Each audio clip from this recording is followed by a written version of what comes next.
तोहरे बिना ना लगे मनवा हो जान, दिनवा कटेला ना बीते न शाम।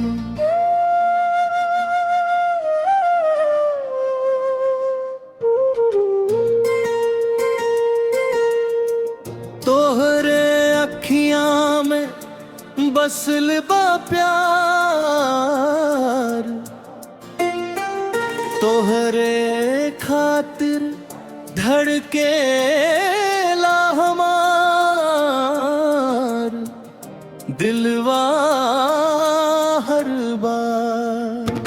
तोहरे बिना ना लगे मनवा हो जान, दिनवा कटेला ना बीते न शाम। जब से देखनी तोहरा के सजनी, दिलवा में उठल नया कहानी।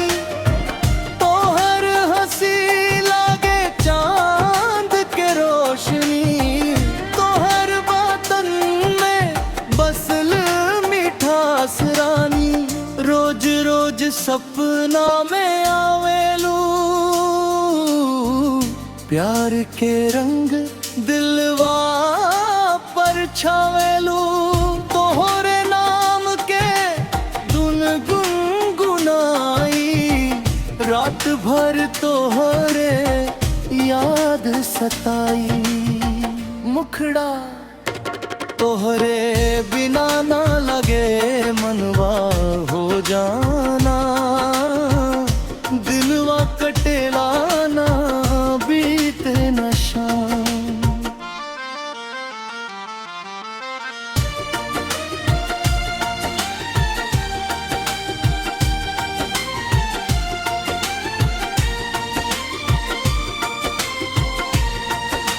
सावन के बदरिया जब छा जाला, तोहर चेहरा नजरिया में आ जाला। ठंडी ठंडी पुरवैया बहेला, दिलवा तोरे प्यार में डूब जाला।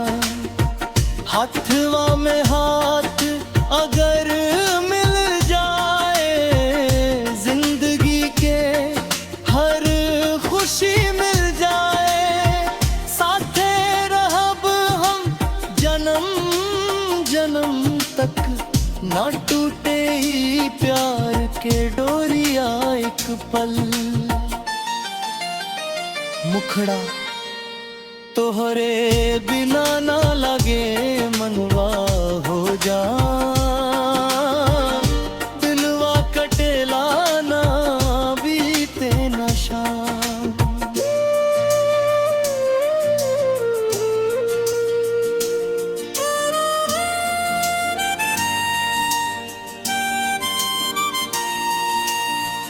नदिया किनारे बैठ के सोचली, तोरे संग सपना हम जोड़ली। फूलन के खुशबू में तोहारे सांस, दिलवा मांगे बस तोहार साथ। रूपवा तोहार लागे परी से न्यारा, देख के हो जाला मन बेकाबू सारा।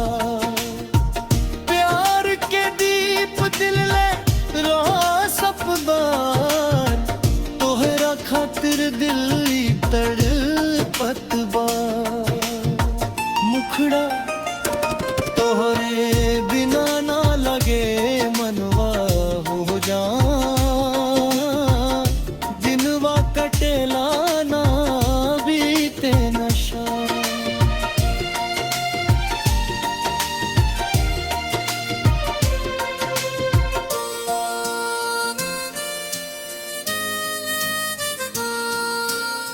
चांदनी रात में तोहरे याद आवे, धीरे धीरे दिल के धड़कन बढ़ावे।